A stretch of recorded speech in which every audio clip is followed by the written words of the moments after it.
सभी विद्यार्थियों को नमस्कार। कि आज की क्लास में हम बात करने वाले हैं ज्वालामुखी के ऊपर।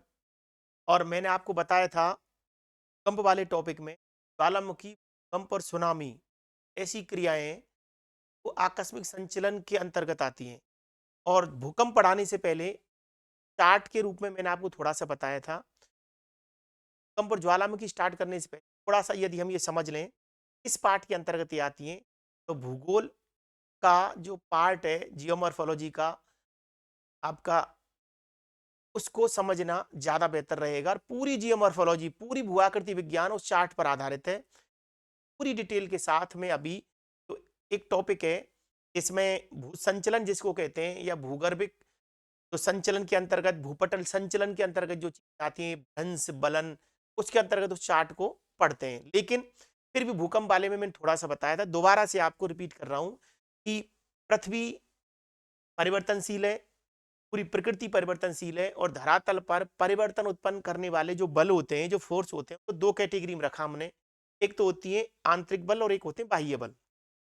आंतरिक बल में, जिसको एंडोजेनेटिक फोर्सेज कहते हैं, उसके अंतर्गत दो भागों में बांटा। एक तो होते हैं पटल विरूपणी संचलन या पटल विरूपणी बल, और एक होते हैं आकस्मिक बल। पटल विरूपणी बल वो बल होते हैं जिनका प्रभाव परिलक्षित होने में टाइम लगता है, हजारों सैकड़ों साल लग सकते हैं। जबकि आकस्मिक संचलन में वो क्रियाएं शामिल होती हैं जो त्वरित घटनाएं घटित होती हैं। इसके अंतर्गत भूकंप, ज्वालामुखी, सुनामी जैसी क्रियाओं को रखा जाता है, आकस्मिक संचलन को। एक तो ये ध्यान रखना है ज्वालामुखी आकस्मिक संचलन के अंतर्गत आती है। तो आंतरिक शक्तियों द्वारा या आंतरिक गर्भिक शक्तियों द्वारा जनित आकस्मिक संचलन का परिणाम ज्वालामुखी क्रिया होती है। अब ज्वालामुखी क्रिया वह क्रिया है जिसके अंतर्गत भूगर्भ से क्या आता है, लावा, धुआं, राख, कंकड़, पत्थर इत्यादि बाहर निकलते हैं, तो वो ज्वालामुखी क्रिया कहलाती है। बाहरी जो बल थे उसमें मैंने कहा था, बाहरी बल में ज्यादातर अक्षय और अपर्दन को रखते हैं, जो धरातल पर समतलीकरण का कार्य करते हैं। भूगर्भिक बल, भूगर्भिक अंतर्जात बल जहां पर विषमताएं उत्पन्न करते हैं, वहीं पर बाहरी जो बल होते हैं वो उन विषमताओं को समाप्त कर समतलीकरण का कार्य करते हैं। धरातल को, जैसे कोई पर्वत बन गया, भूगर्भ शक्ति द्वारा बना, और उसको काट छांट करके नदी और बाहरी जितने भी भौगोलिक प्रक्रम में, नदी कह लीजिए, हिमनदी कह लीजिए, आप वायु कह लीजिए, ये सभी हजारों लाखों साल बाद उस पर्वत को काट छांट का काम करते हैं। और एक दिन ऐसा आता है वो जो पर्वत है वो धरातल के समतल हो जाता है, धरातल के बराबर हो जाता है, खत्म हो जाता है। अरावली प्राचीन पर्वत है, उसकी ऊंचाई लगातार घट रही है। माल्य नवीन है तो उसकी ऊंचाई बढ़ रही है। तो यहां पर ज्वालामुखी क्रिया में एक तो यह ध्यान रखना है, भूगर्भिक शक्तियों द्वारा जनित आकस्मिक संचलन का परिणाम ज्वालामुखी क्रिया होती है, जैसे भूकंप होता है। तो पहला बिंदु लिखिए आप, देखिए दो चीज शामिल होना जरूरी है। पहला पॉइंट लिखिए, भूगर्भिक आंतरिक शक्तियों द्वारा, गर्भिक आंतरिक शक्तियों द्वारा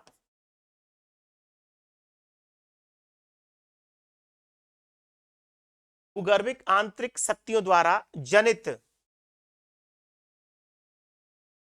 जनित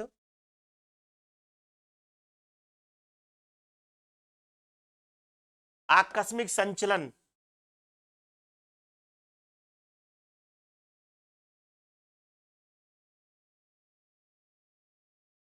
का परिणाम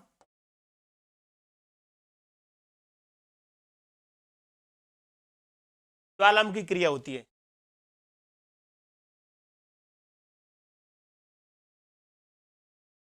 जैसे भूगर्भिक आंतरिक शक्ति द्वारा जनित आकस्मिक क्रिया द्वारा ज्वालामुखी क्रिया हो रही है, भूगर्भिक आंतरिक शक्ति द्वारा जनित आकस्मिक संचलन से ही भूकंप क्रिया होती है, इन्हीं से आपके सुनामी क्रिया होती है। कहने का मतलब त्वरित घटनाएं, और इसके लिए जिम्मेदार होती है, एक तो होती है आंतरिक शक्तियां, और संचलन कौन सा होता है, आकस्मिक।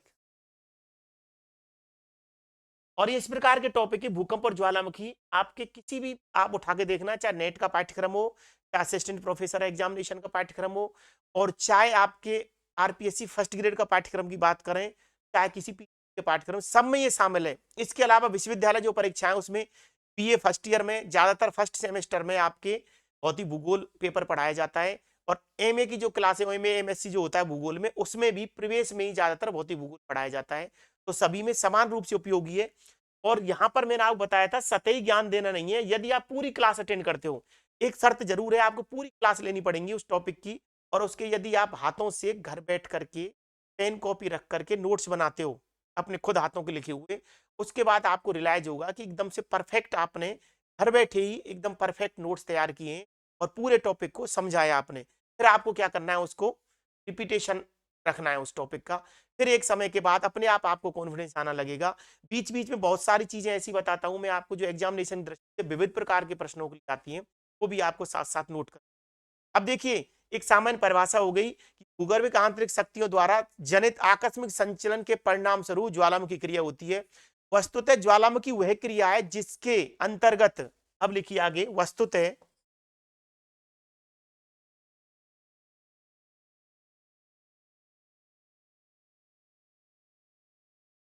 ज्वालामुखी वह क्रिया है, वस्तुतः ज्वालामुखी वह क्रिया है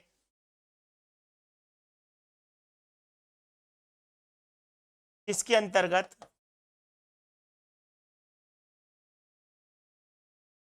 भूगर्भ से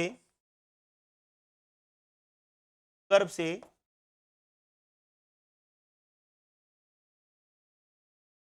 तप्त मैग्मा या लावा, भूगर्भ से तप्त मैग्मा या लावा, धुआं, आग,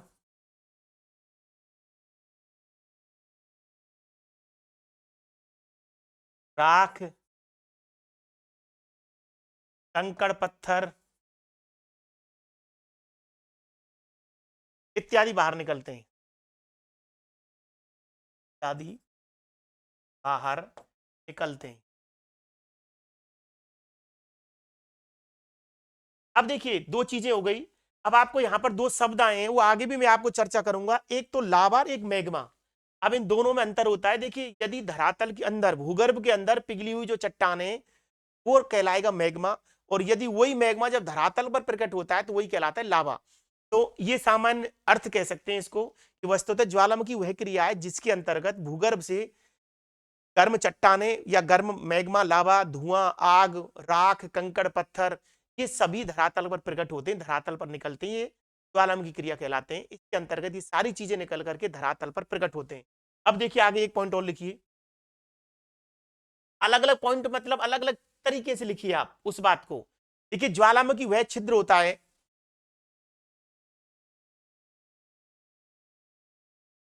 ज्वालामुखी वह छिद्र होता है, ज्वालामुखी वह छिद्र होता है जिससे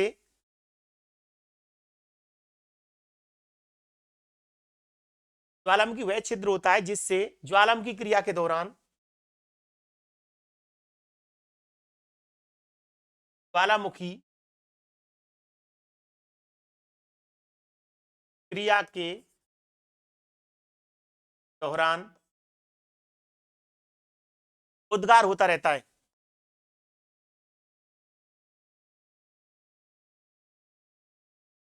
उद्गार का किसका उद्गार होगा, किसका होगा, देखिए, लावा, आग, आग निकलती है, राख, धुआं, कंकड़ पत्थर इत्यादि। तो आपको ज्वालामुखी समझ में आ गई होगी, ज्वालामुखी क्या है। अब देखिए, ज्वालामुखी कैसे उत्पन्न होता है, भूगर्भिक आंतरिक शक्तियों द्वारा आकस्मिक संचलन का परिणाम होता है, ये बात समझ में आ गई। और इसका जो चार्ट था मैंने रिपीट किया, वो आप एक भूकंप का टॉपिक आपको मिल जाएगा, भूकंप के टॉपिक में आप देखोगे, उसको मैंने बताया हुआ है। अब आप बात यहां से आगे आएगी, ज्वालामुखी के अंग कौन कौन से। देखिए, वैसे तो सामान्य से हैं, लेकिन तीन चार अंग हैं, वो मैं आपको बताऊंगा। तो हेडिंग में लिख लीजिए ज्वालामुखी के अंग।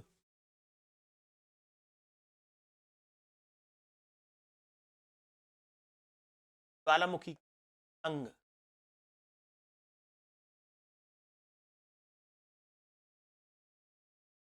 देखिए, यदि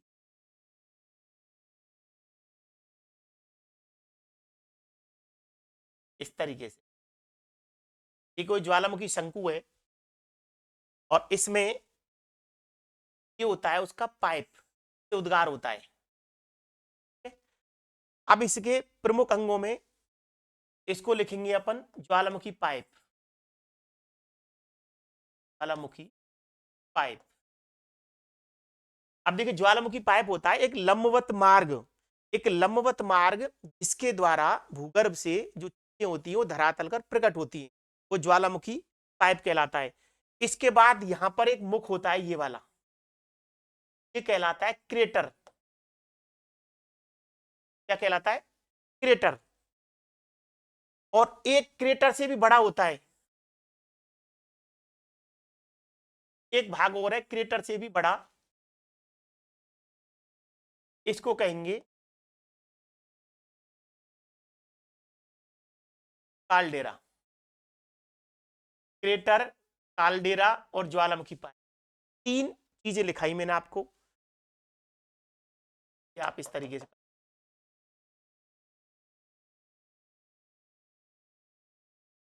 ये सभी जो आपके मेंस एग्जामिनेशन वगैरह होती हैं आरएस वगैरह उसमें भी आते हैं, वहां यदि आप डायग्राम से थोड़ा सा दिखाते हो तो ज्यादा परफेक्ट उत्तर लगता है भूगोल में। अब देखिए यहां पर एक इंपॉर्टेंट चीज मैं आपको बताऊंगा, क्रेटर का मतलब होता है मुख ज्वालामुखी का जिससे उद्गार होता है, और जब क्रेटर बड़ा हो जाता है तो आपका काला डेरा बन जाता है। काला डेरा में भी कई छोटे छोटे मुख होते हैं, आपके क्रेटर होते हैं, तो उसको घोंसलादार काला डेरा बोलते हैं। तो ये सारे देखिए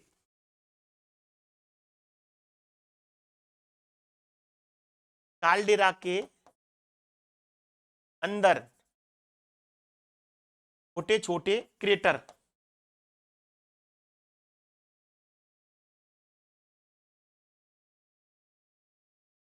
क्रेटर होने पर मूसलाधार कालडेरा कहलाता है। ये थोड़ा सा लिखा है। अब देखिए यहां पर कालडेरा शब्द के साथ एक कार्डिलेरा शब्द होता है, उसके बारे में आपको ध्यान रखना है, वो एग्जामिनेशन में आता है, कंपटीशन एग्जामिनेशन में। आर एस प्री का एग्जाम दो आप, आर एस मेंस का एग्जाम दीजिए आप, असिस्टेंट प्रोफेसर का फर्स्ट ग्रेड, सभी में आपके भूगोल के संबंध में कोई भी एग्जामिनेशन दो, आप जीके का एग्जाम दो, वहां तक इस टॉपिक को लेकर के प्रश्न आते हैं। और विश्वविद्यालय परीक्षाओं में चाहे बीए फर्स्ट सेमेस्टर हो चाहे आपका एमए का हो, वो बराबर आते हैं सभी में। यहां पर एक शब्द मैं आपको बताऊंगा, ये तो समझ लीजिए आप क्रेटर होता है, मुख होता है। अब देखिए जैसे बहुत सारा कोई ज्वालामुखी है और वो काफी समय से उद्गार नहीं हुआ है उसमें, तो उसका जो क्रेटर होगा उसमें पानी भर जाएगा, तो वो बनेगी क्रेटर झील। क्या बनेगी? क्रेटर झील। क्रेटर झील। आपने बहुत सारे पढ़े भी होंगे कि क्रेटर झील के उदाहरण, पहले कोई बहुत प्राचीन काल में कोई ज्वालामुखी उद्गार हुआ था लेकिन उसके बाद कुछ नहीं हुआ और वो पानी उसमें भर गया, तो क्या बन गई? क्रेटर झील। अब यहां पर जो शब्द है देखो, क्रेटर मुख होता है, कार्डिलेरा क्रेटर से बड़ा रूप होता है, कार्डिलेरा क्रेटर का बड़ा रूप कार्डिलेरा, और ज्वालामुखी पाइप समझ लिया। अब यहां पर इससे इतर एक शब्द है कार्डिलेरा, ये आपको लिखना है कार्डिलेरा, क्योंकि इसी से मिलता जुलता है और एग्जामिनेशन में आया हुआ है कि कार्डिलेरा क्या है, और सबसे पहले ऑप्शन में दे रखा था ज्वालामुखी से संबंधित है, लेकिन वो गलत उत्तर हो जाएगा। वो कालडेरा है, ये कार्डिलेरा है। कार्डिलेरा का मतलब होता है, देख लीजिए, पर्वतों का समूह, पर्वतों का समूह। ये विविध प्रकार का प्रश्न है।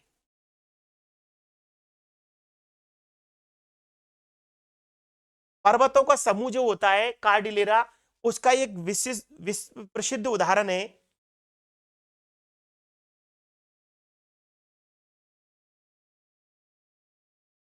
देखिए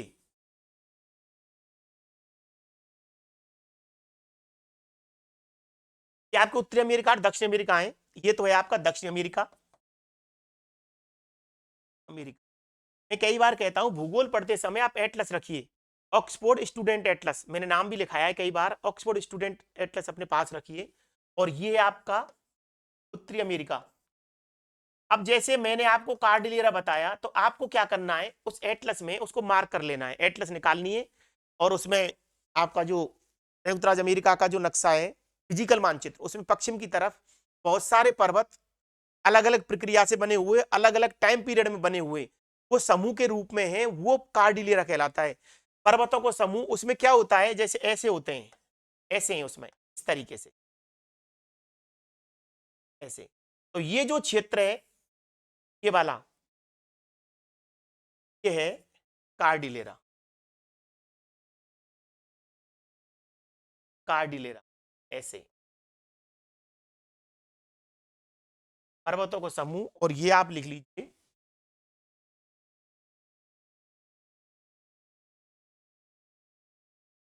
अमेरिका के पश्चिम में विश्व प्रसिद्ध कार्डिलेरा है। कार्डिलेरा, तो यहां पर कार्डिलेरा की वजह से ये शब्द में लिखाया है, किसी भी रूप में एग्जामिनेशन में आ सकता है, चाहे आपसे मानचित्र के संदर्भ में कार्डिलेरा पूछ ले, चाहे आपसे कार्डिलेरा क्या है ये पूछ ले, पर्वतों को समूह, विश्व प्रसिद्ध कार्डिलेरा कहां पर है, उत्तरी अमेरिका के पश्चिम में। और कार्डिलेरा में क्या होता है, ये बात कि कार्डिलेरा में सामान्यतः विभिन्न प्रक्रियाओं से बने हुए पर्वत प्लस में अलग अलग टाइम पीरियड में बने हुए पर्वत एक समूह के रूप में पाए जाते हैं, वो पूरा क्षेत्र कार्डिलेरा कहलाता है। तो पर्वतों को समूह जो विश्व में उत्तरी अमेरिका के पश्चिम में बहुत सारे पर्वत हैं, वहां आप एटलस में खुद चेक करना, और एक हाईलाइटर आता है, उससे हाईलाइट भी कर लेना सारी रेंजों को, तो उसमें आपको पता चलेगा पश्चिमी तटीय रेंज, कास्केड रेंज, आपके रॉकी पर्वत, तो ये कई सारे पर्वत हैं जो एक साथ मिल रहे हैं, वो सभी विश्व प्रसिद्ध कार्डिलेरा का उदाहरण प्रस्तुत करते हैं। तो ये मैंने आपको थोड़ा सा कार्डिलेरा की वजह से बताया था। अब हम वापस उसी टॉपिक पे आते हैं, हमारा जो चल रहा था। तो यहां पर ज्वालामुखी अंग मैंने बताया, क्रेटर होता है, कार्डिलेरा होता है। क्रेटर ज्वालामुखी का मुख होता है, क्रेटर ज्वालामुखी का मुख। जो बच्चे आरएस की तैयारी करना चाहते हैं, प्री की तैयारी करना चाहते हैं, मेंस की तैयारी करना चाहते हैं, परफेक्ट नोट्स बना लीजिए स्टार्टिंग में ही, उनको निश्चित रूप से जब आप पढ़ोगे धीरे धीरे तो आपको पता चलेगा। अब देखिए अगला हेडिंग डालेंगे हम,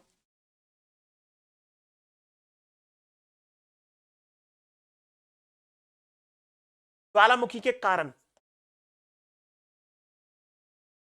ज्वालामुखी के कारण, जैसे हमने पढ़ा था भाई भूकंप के क्या क्या कारण होते हैं, इस प्रकार से ज्वालामुखी के विभिन्न कारण हैं।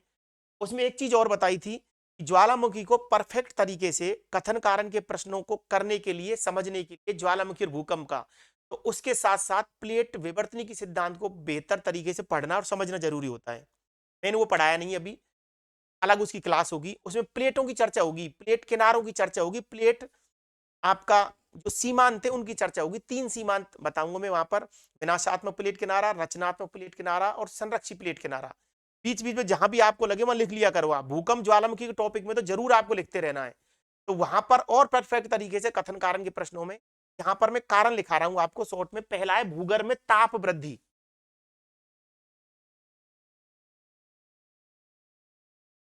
गर्भ में ताप वृद्धि, अब देखिए सीधी सी बात है, भूगर्भ से आग निकल रही है, भूगर्भ से तप्त मैग्मा निकल रहा है, भूगर्भ से आपके धुआं निकल रहा है, तो ये सारी चीजें निकलती हैं, तो कहीं ना कहीं भूगर्भ में तापमान में वृद्धि हो जाती है, और इसलिए ये सभी का उद्गार होता है। जो प्रेशर कुकर होता है ना, प्रेशर कुकर, प्रेशर कुकर की सीटी जो होती है वो सेफ्टी वॉल्व कहते हैं उसको। तो सेफ्टी वॉल्व होता है कुकर का, उसी तरीके से ज्वालामुखी पृथ्वी के सेफ्टी वॉल्व है। पृथ्वी अपने गुस्से को ज्वालामुखी द्वारा शांत करती है। आप सोच के देखिए, यदि प्रेशर कुकर का सीटी नहीं आए, सेफ्टी वॉल्व में सीटी नहीं आई, तो क्या होगा? क्या होगा बताइए, आप सोचिए, विस्फोट होगा। तो यही कारण है, यदि ज्वालामुखी विस्फोट नहीं हो तो पृथ्वी एक तरीके से नष्ट होने की कंडीशन रहेगी, उसमें पूरे विस्फोट आएगा। लेकिन कमजोर क्षेत्रों से ज्वालामुखी अपने गुस्से को शांत करती है, ज्वालामुखी के मार्फत पृथ्वी, तो भूगर्भ में जब ताप वृद्धि हो जाती है तो उस ताप वृद्धि को ज्वालामुखी द्वारा बाहर निकालती है। तो सेफ्टी वॉल्व का काम करते हैं ज्वालामुखी, ध्यान रखना है। तो भूगर्भ में ताप वृद्धि एक बड़ा कारण है। भूगर्भ में यदि ताप वृद्धि हो रही है, ताप वृद्धि का कारण कुछ भी हो सकता है, जैसे रेडियो एक्टिव पदार्थ हो सकते हैं कई क्षेत्रों में, और भी बहुत सारे कारण हैं। तो ताप वृद्धि जब होगी तो ज्वालामुखी उद्गार होगा। ताप वृद्धि जब होगी, पृथ्वी ताप को बाहर निकालने से अपने गुस्से को शांत करेगी, तो आपकी ज्वालामुखी। तो भूगर्भ में ताप वृद्धि पहला कारण। दूसरा है गैसों में उत्पत्ति, गैसों की उत्पत्ति एवं वृद्धि।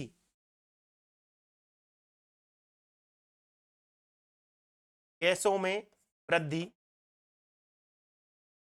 एवं उत्पत्ति।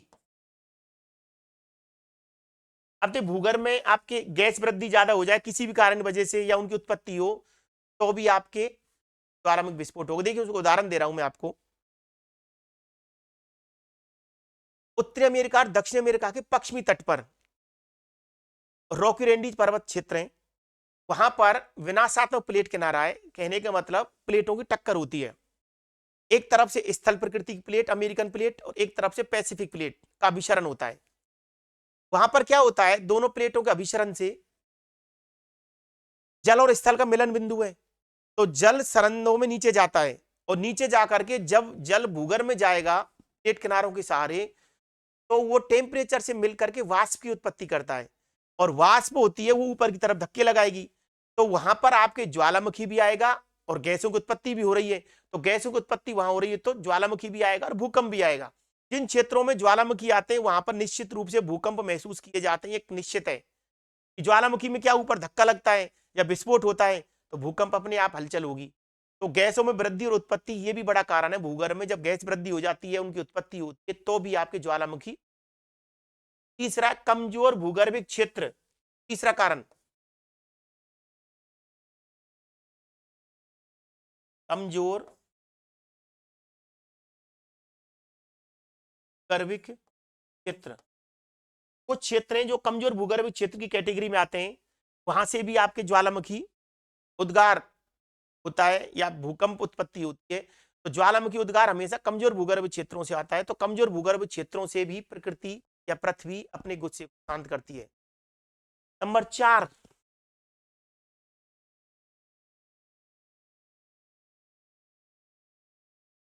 उपटलीय प्लेटों का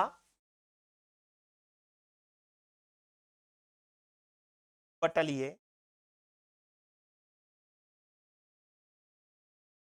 प्लेटों का बेनियोफ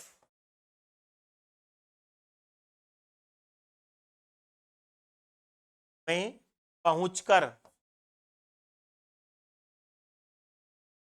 भूपटलीय प्लेटों का बेनियोफ में पहुंचकर, बेनियोफ जोन कर लीजिए इसको ना, थोड़ा सा सेंटेंस को सही कर लीजिए। बेनियोफ जोन बताऊंगा मैं अभी। बेनियोफ जोन में पहुंचकर अत्यधिक ताप के प्रभाव के कारण, अत्यधिक ताप के प्रभाव के कारण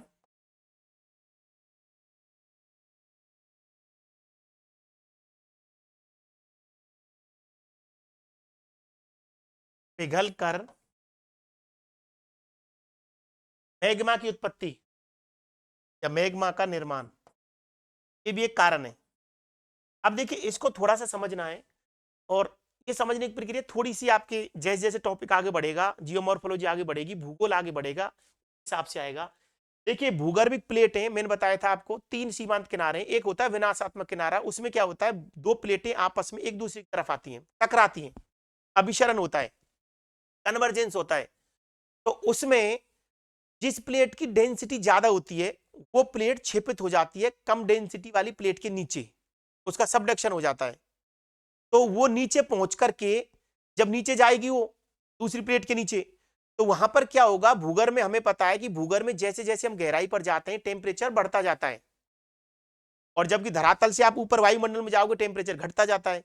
भूगर्भ में टेम्परेचर बढ़ता है सामान्यतः। तो भूगर्भ में टेम्परेचर बढ़ेगा तो वहां जाकर के वो चट्टान क्या हो जाएगी, पिघल जाएगी अधिक ताप के कारण, और पिघल करके क्या बनेगा, मैग्मा। जब मैग्मा का निर्माण हो जाएगा तो नीचे मैग्मा जो चेंबर है वहां से ज्वालामुखी उत्पत्ति होगी, वो मैग्मा धरातल पर आने का प्रयास करेगा। तो भूपटल प्लेटों का जो बेनी ऑफ जोन है, देखिए बेनी ऑफ जोन वह क्षेत्र है जहां पर जाकर के वो पिघलती है चट्टान। अधिक घनत्व वाली प्लेट कम घनत्व वाली प्लेट के नीचे क्षेपित हो रही है, तो नीचे जाकर के जिस जगह में वो पिघलती है वो बेनी ऑफ जोन बोलते हैं, एक विद्वान का नाम था। तो वो बेनी ऑफ जोन में पहुंच करके अधिक ताप के कारण पिघलेगी, मैग्मा बनेगा, और मैग्मा बनेगा तो ज्वालामुखी भूपटल प्लेटों का बेनी ऑफ जोन में पहुंचकर अधिक ताप के प्रभाव के कारण पिघल कर मैग्मा का निर्माण होता है, तो उससे ज्वालामुखी उद्गार होता है। तो बेनी ऑफ जोन है, ये शब्द आगे भी आएगा, ध्यान रखना है।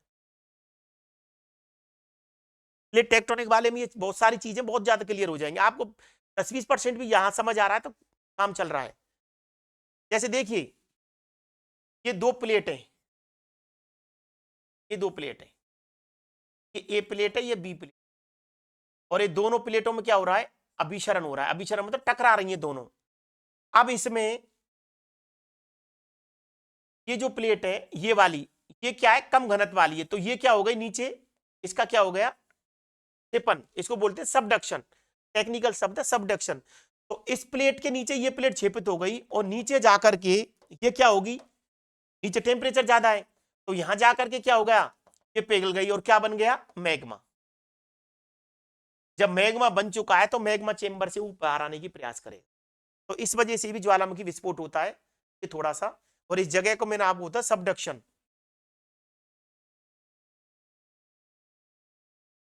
सबडक्शन, क्षेपण बोलते हैं इसको, क्षेपण। अब देखिए आगे, अगला कारण क्या है ज्वालामुखी का, कितने हो गए थे संख्या, 4 हो गए, 5 नंबर डाल लीजिए, पर 5। इसमें क्या होगा, तापीय संग्रहण केंद्र, इसको बोलते हैं हॉट स्पॉट। भूगर्भ में कुछ हॉट स्पॉट हैं, वहां पे तापीय संग्रहण केंद्र बोलते हैं उसको। इन क्षेत्रों से संवेद तरंगों का लंबवत ऊपर की ओर प्रवाह, तापीय संग्रहण केंद्रों मतलब hot spot, hot hot spot, तापीय संग्रह केंद्रों या हॉट स्पॉट्स से संवहनीय तरंगों का ऊपर की ओर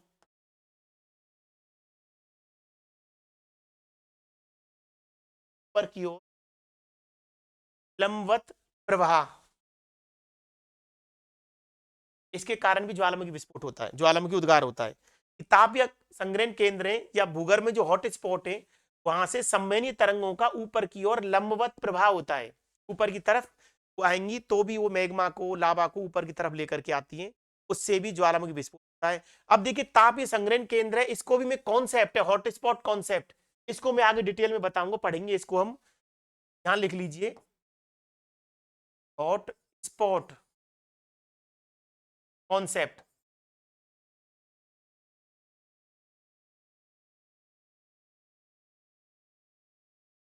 तप्त स्थल संकल्पना, क्या है, तप्त स्थल संकल्पना, इसके प्रतिपादक लिख लीजिए, हॉटस्पॉट कॉन्सेप्ट, किस संकल्पना, दो विद्वान हैं, टूजो विल्सन, तो विल्सन एवं मॉर्गन, इन्होंने कॉन्सेप्ट ऑफ हॉटस्पॉट दिया था। इसको आगे मैं इसको लिखाऊंगा, इस कॉन्सेप्ट बारे में क्या कहती है ये,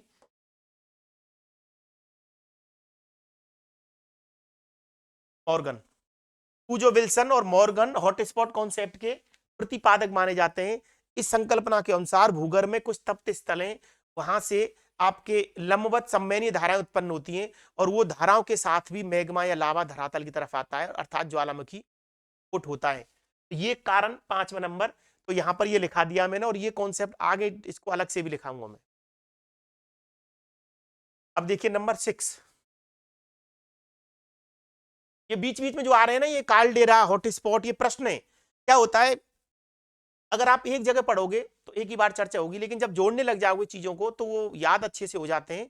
और किसी भी प्रकार के प्रश्न आए आप करते हैं। कई बार मिलान में आता है, कई बार गलत में आता है, कई बार बेमेल जो वो छांटने होते हैं उसमें आता है, अलग अलग तरीके से प्रश्न आया हुआ है। दाब मुक्ति नंबर 6 है, दाब मुक्ति, अर्थात इसके कारण भी आपके ज्वालामुखी विस्फोट होता है। दाब मुक्ति अर्थात अत्यधिक ताप पर दबाव कम हो जाने पर लावा की उत्पत्ति होती है। अर्थात अत्यधिक ताप पर दाब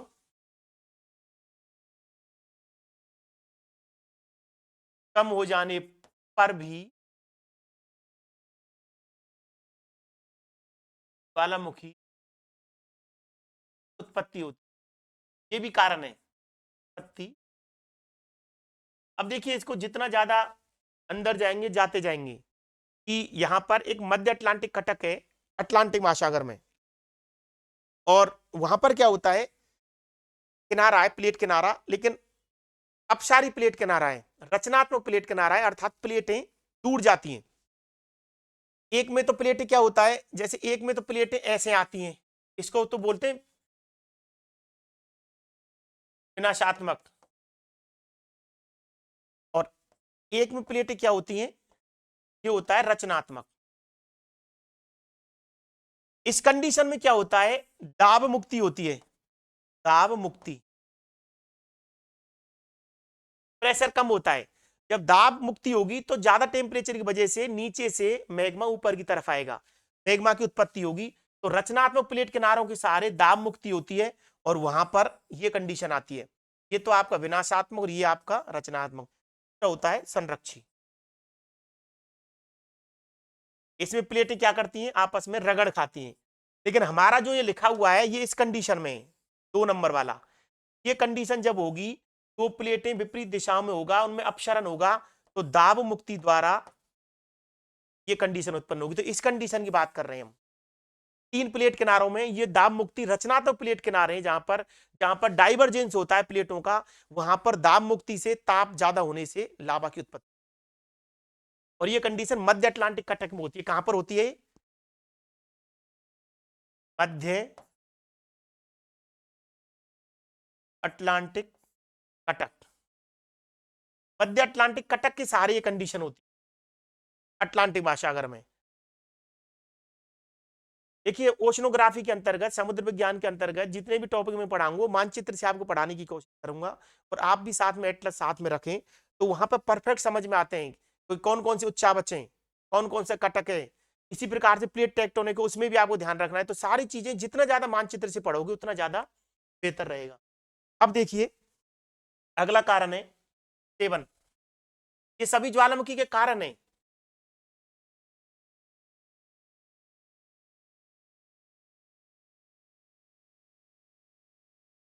प्लेट किनारों के सहारे, अभी बताया था मैंने, प्लेट किनारों के सहारे विवर्तनिकी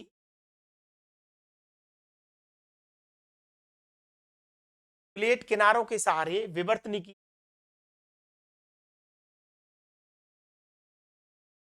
क्रिया के परिणाम स्वरूप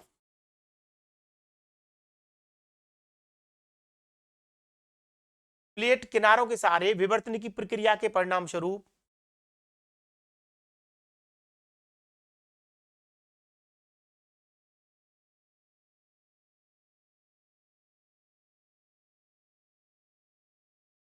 अपसरण एवं अभिसरण, अपसरण एवं अभिसरण क्षेत्रों में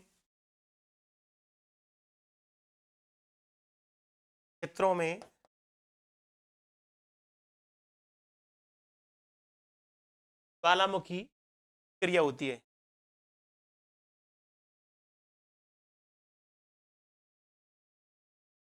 देखिए अभी मैंने बताया था 3 प्लेट किनारे हैं, जैसे देखिए 1 2 और 3, विनाशात्मक,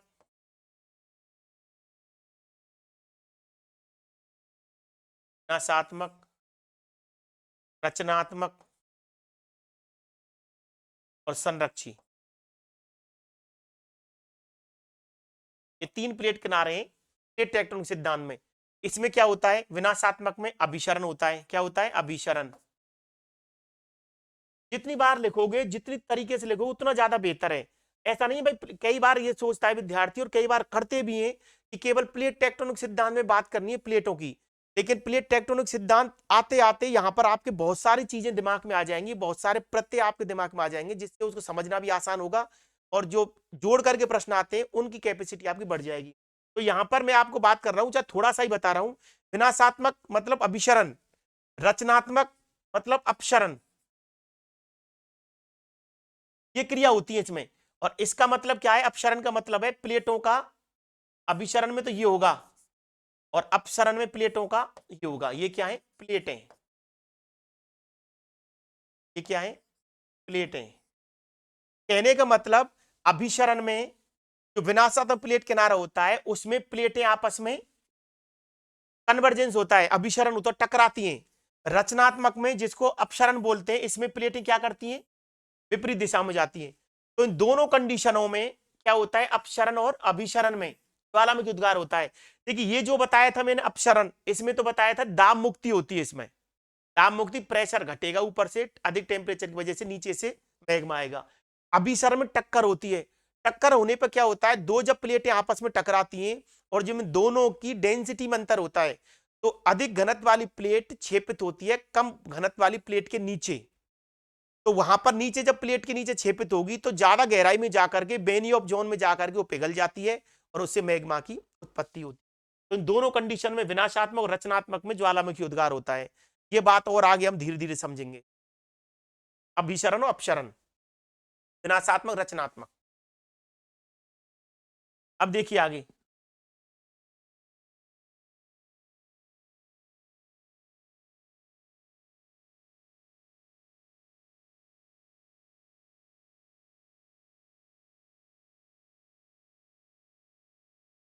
एक और लिख लीजिए। अभिसरण किनारों पर, अभिसरण किनारों पर, अभिसरण किनारों पर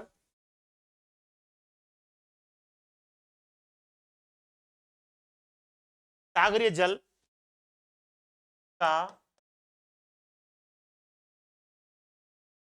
आंतरिक भाग, आंतरिक भाग में प्रवेश करने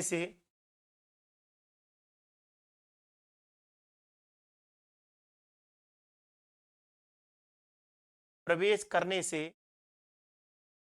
वाष्प की उत्पत्ति होती है।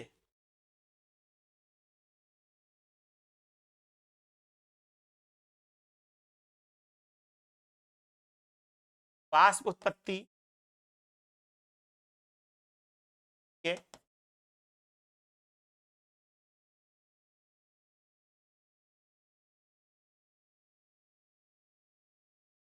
दबाव का निर्माण होता है।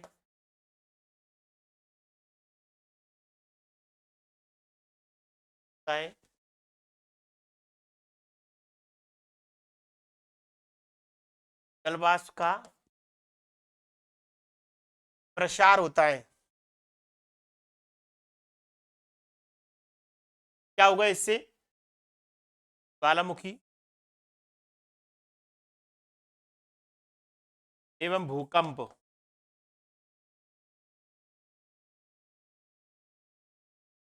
घटना घटित होती है।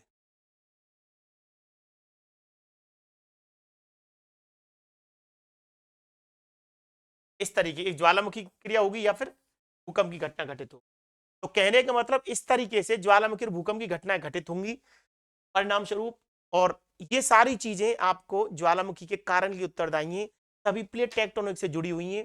ये दोबारा जो लास्ट का मैंने बताया, इसका मतलब ये है, जैसे आपका एक स्थलीय प्रकृति की प्लेट है, एक जलीय प्रकृति की प्लेट है। जब आपस में दोनों का अभिसरण होगा, दोनों का विनाशात्मक प्लेट किनारों के सहारे जल नीचे जाएगा, नीचे जाकर के वाष्प की उत्पत्ति होगी और वाष्प धक्के लगाती है, नीचे से चीजों को ऊपर लेके आएगी और जब धक्के लगाएगी तो आपका हलचल होगी, तो इसे भूकंप भी आएगा। इस क्रिया से आपको भूकंप और ज्वालामुखी की क्रिया भी घटित। ये बहुत सारे कारण मैंने आपको ज्वालामुखी के संबंध में बताए कि ज्वालामुखी क्या होती है, ज्वालामुखी के अंग कौन कौन से होते हैं और ज्वालामुखी के कारण क्या क्या है। पूरा परफेक्ट 3 से 4 प्रश्न तक ये टॉपिक कवर करता है और पूरा प्रयास रहेगा कोई प्रश्न छूटे नहीं आपसे। आगे जितने भी आपकी जो चीजें जरूरी इनको मैं आपको यहाँ भी लिखाऊंगा और प्लेट टेक्टोनिक में भी हम इसको जोड़ करके देखेंगे। बीच बीच में हम थोड़ा थोड़ा देखिए, आपको ये नहीं समझना है कि 3 प्लेट किनारे, कोई विद्यार्थी पहली बार पढ़ रहा है तो ये बीच में आ रहे हैं सर कम समझ आए प्लेट किनारे, ज्यादा समझाया ही नहीं। अभी अभी समझ कहां से आएगा जब प्लेट टेक्टोनिक नहीं पढ़ा, लेकिन यहाँ पर चर्चा हो गई, दिमाग में आपके प्रत्यय बैठ गया, दिमाग में आपने थोड़ा सा आपके दिमाग में आ गया कि प्लेट किनारे भी होते हैं, इनके सारे ज्वालामुखी और भूकंप की घटनाएं घटित होती हैं।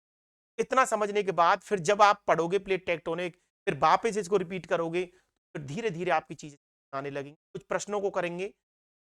तो इस प्रकार से ये आपका ज्वालामुखी की टॉपिक है, इसको निरंतर अगली क्लास में हम आगे रखेंगे। तो जो भी इसकी स्थलाकृति कौन कौन सी बनती है, कौन कौन से प्रकार हैं, सारे प्रश्नों को कवर करते हुए पूरे परफेक्ट नोट्स आपके तैयार होंगे घर बैठे। चाहे आप किसी भी चीज की तैयारी करते हो, चाहे नेट की तैयारी करते हो, चाहे अभी आप बीए या एमए के स्टूडेंट हो, तो भी आपको आरएस प्री के लिए, यूपीएससी के लिए, सभी के लिए समान रूप से और आरपीएससी फर्स्ट ग्रेड के पाठ्यक्रम में हर बार 2 3 4 प्रश्न तक इससे। तो आज की क्लास में इतना ही, धन्यवाद, थैंक यू।